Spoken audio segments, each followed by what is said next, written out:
Hello everyone. आज की video में हम देखते हैं कि किस तरह से हम टैली के अंदर टीडीएस को इम्प्लीमेंट करें। तो उसके अकॉर्डिंग हमें काम करना है। तो सबसे पहला स्टेप हमारा रहेगा कि हम F11 में जाएंगे और यहाँ से जाके इसके अंदर हम टीडीएस वाले ऑप्शन पे जाएंगे और यहाँ से टीडीएस को ऑन करेंगे। यहाँ पे डालेंगे हम सबसे पहले अपनी रजिस्ट्रेशन डिटेल। किसकी रजिस्ट्रेशन डिटेल? कंपनी की रजिस्ट्रेशन डिटेल। कंपनी को पहले टैन नंबर लेना होता है, जैसे जीएसटी नंबर लेना होता है सेल्स के लिए, ऐसे ही टैन नंबर भी लेना होता है टैक्स डिडक्ट करने के लिए। इसका फॉर्मेट है 4 अल्फ़ा 5 न्यूमेरिक 1 अल्फ़ा। इसके बाद यहाँ पे ये बताना है कि हमारी ये कंपनी है या कोई इंडिविजुअल है, ये ब्रांच कहाँ पे है हमारी। जैसे मैंने डाला मेरी ब्रांच मान लो नरेला में है। यहाँ पे रेस्पॉन्सिबल पर्सन आएगा कि कंपनी में कौन देखता है आपका सारा टैक्स का काम। जो भी टैक्स का सारा काम देखता है तो जिम्मेदारी तो उसी की होगी ना। तो यहाँ पे उसका नाम, उसकी डिटेल सब कुछ फिल कर देना और सेव कर देना है। ओके, मैं भी इसको फिलहाल ऐसे ही सेव कर देता हूँ ये डाल के। ठीक है, ये भी छोड़ दो। तो हमने यहाँ पे क्या किया, F11 में गए, टीडीएस में गए, हमने यहाँ पे अपनी बेसिक डिटेल डाली। उसके साथ ही यहाँ पे हम सेव करने से पहले हम यहाँ पे कंपनी में क्या डालेंगे, कंपनी का पैन नंबर। ये बड़ा इंपॉर्टेंट होता है। तो ये हमारा पहला स्टेप था। तो पहला स्टेप याद रहेगा, F11 में गए, फीचर ऑन किया। दूसरा, अब मान लीजिए मुझे कमीशन के ऊपर टीडीएस काटना है। तो कमीशन के ऊपर टीडीएस काटने के लिए हमें पहले इसका न्यू चार्ट देखना होगा। मैंने ये चार्ट निकाला है। यहाँ से आप देखेंगे कमीशन का, तो कमीशन ऊपर ही लिखा है, कमीशन एंड ब्रोकरेज। इसमें पहले सेक्शन होता था आपका 194H, जो आज के टाइम पे बदल के ये नाम इसका हो चुका है। 2% टैक्स कटता है अगर एक साल के अंदर 20,000 से ऊपर हम कमीशन किसी को देते हैं तो। ठीक है, अब मान लीजिए इसी को हमें इसमें क्रिएट करना है। तो इसका नाम क्या है, इसी नाम को हम यहाँ से कर लेंगे कॉपी। इसको टैली में क्रिएट करना है। कहाँ पे? क्रिएट में जाएंगे, यहाँ से नेचर ऑफ पेमेंट में जाएंगे और यहाँ से क्रिएट करेंगे। यहाँ पे क्रिएट करते समय आप हेल्पर से हेल्प ले सकते हैं, लेकिन हेल्पर से प्रॉब्लम क्या है कि यहाँ पे भी कमीशन तो है ये रहा, लेकिन ये देखिए पुराना दिखा रहा है यहाँ पे, और जबकि नए आ चुके हैं। तो आपको मैं यहाँ पे क्या करूँगा, खुद से ही क्रिएट करेंगे। ओके, यहाँ पे इसका जो नंबर था वो डालेंगे। नंबर इसका क्या था, यहाँ से कॉपी कर लीजिए, जैसे हमने ये कॉपी किया। ठीक है, एक्चुअली इसमें अब काफ़ी सारे सब सेक्शंस भी बन गए हैं, तो क्योंकि ये सेम आप देखेंगे नीचे भी है, तो हमें इसका ये भी डालना पड़ेगा जो सीरियल नंबर है। तो ये भी मैंने इसमें ऐड कर दिया है। अब बाकी नीचे आएंगे, इसमें जो रेट हमने देखा था वो कितना था, 2%। इसमें आप एक काम और कर सकते हैं, F12 में ना कुछ फंक्शन और भी ऐड ऑन कर सकते हैं। जैसे यहाँ पे एक ऑप्शन आ रहा होगा टैक्स विदाउट पैन, यानी कि जिनके पास पैन कार्ड नहीं हुआ तो उनका क्या करेंगे। तो उसमें आप देखोगे बाय डिफ़ॉल्ट कितना % टैक्स होता है, 20। मतलब अगर मान लो किसी के पास पैन कार्ड नहीं है तो 20% डिडक्ट करेंगे, वरना 2% करेंगे। और लिमिट हमने अभी देखी थी, कितनी थी वहाँ पे, 20,000। ये मैंने बना दिया।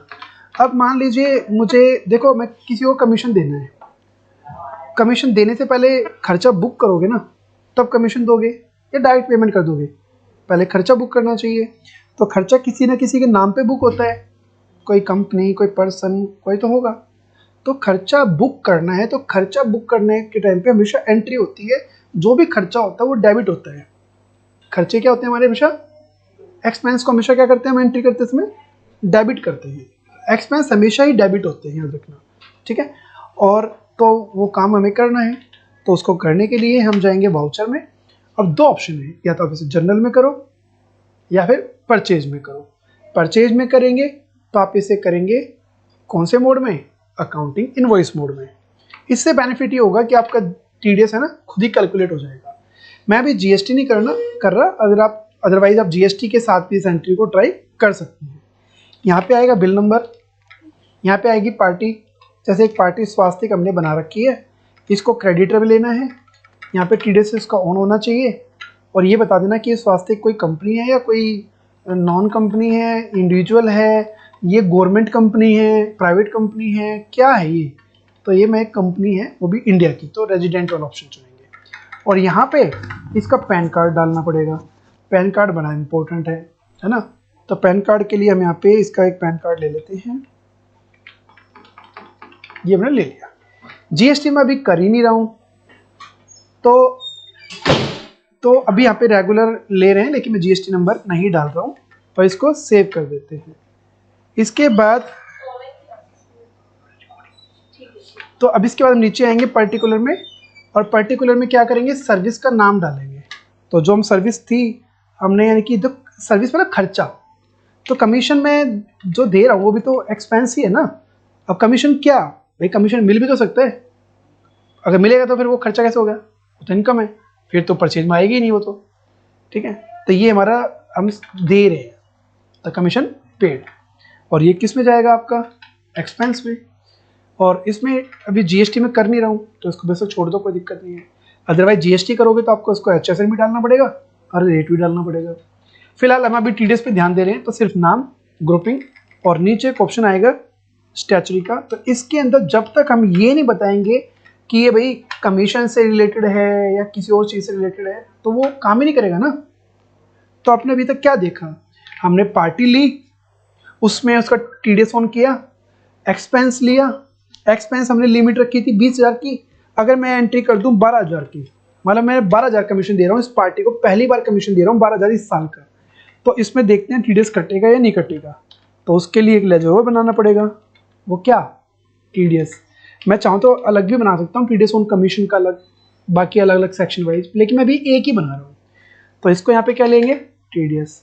अगर आप कमीशन का नाम लिख के बनाते हो तो कमीशन लेना, और लेकिन कॉमन बना रहे हो तो क्या करेंगे, यानी अब आप देखेंगे यहाँ पे टीडीएस कट नहीं रहा है ना। क्यों नहीं कट रहा, वो रिपोर्ट्स में जाकर देखते हैं, पर रिपोर्ट्स में होती है इसकी। तो display, statutory, TDS and form 26 हम चेक करेंगे, तो आप देखेंगे यहाँ पे लिखा तो आ रहा है, लेकिन कहाँ लिखा आ रहा है, अंडर एग्जेम्पशन लिमिट, क्योंकि लिमिट कितनी थी इसकी, 20,000।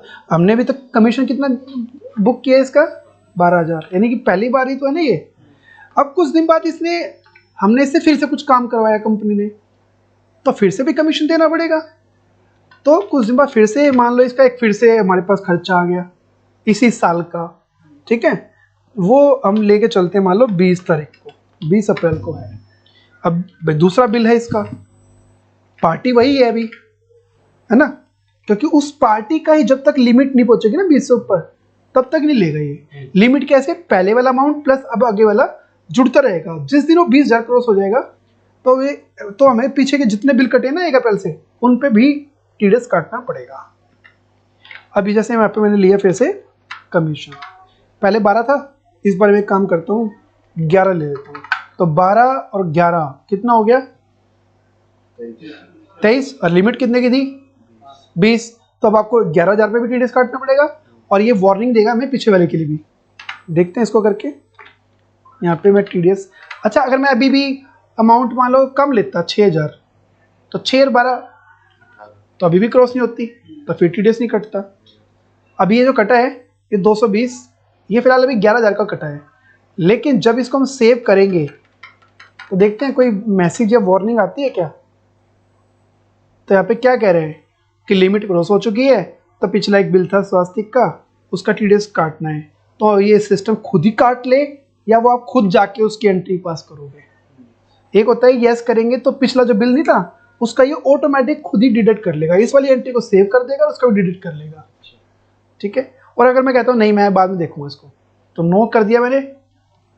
अब रिपोर्ट देखते हैं, रिपोर्ट में जब आप इसको चेक करेंगे ना, तो ये करंट वाले का तो कट गया था 11,000 का, देखो यहाँ पे दिख रहा है कहीं 11,000 का, 11,000 वाले का यहाँ पे इसमें आ रहा है अमाउंट। लेकिन ये जो नीचे लास्ट में लिखा आ रहा है ये डिडक्टेड है, ये क्या लिखे हैं, डिडक्टेबल, 240 रुपये आ रहा है। ये पता है कौन से वाले का आ रहा होगा, बताओ किसका, 12,000 वाले का। अब इसकी एंट्री है तो खुद जाके जनरल में पास करो, या फिर यहाँ पे भी इन्होंने शॉर्टकट दे रखा है, ये अपने आप काट लेगा, जो भी डिडक्टेबल में होता है ना ये अपने आप उठा लेता है। बस उसका पार्टी का नाम बताओ, कौन सा सेक्शन था और लेजर कौन सा है टीडीएस का। तो देखो 12,000 का जो बन रहा है, ये 12,000 देखो 240 में बन रहा है, ठीक है, ये इसने अपने आप ही कर लिया। और ये इसके पुराना जो बिल था 12,000 वाला, उसमें इसको एडजस्ट कर देंगे। अब यहाँ पे पेबल में नहीं होना चाहिए कुछ भी, देखो तो अब पेबल में नहीं है, टोटल 23,000 हो गया। अब 23,000 का टोटल तुम देख लो, 2%, 460 है, यानी ठीक आ रहा है। ठीक है, तो इस तरह से ये आपका TDS आएगा। अभी आपने गवर्नमेंट को पे नहीं किया है, याद रखना, ये आउटस्टैंडिंग में भी आपको दिखाते हैं। पेमेंट का हम बाद में देखेंगे, फिलहाल हमें अभी ये बताना था कि किस तरह से हमें TDS टैली के अंदर इम्प्लीमेंट करना है। ठीक है, अगर यहाँ तक क्लियर है, वीडियो अच्छी लगी तो लाइक करें, चैनल सब्सक्राइब करें। फिर मिलेंगे नई वीडियो में।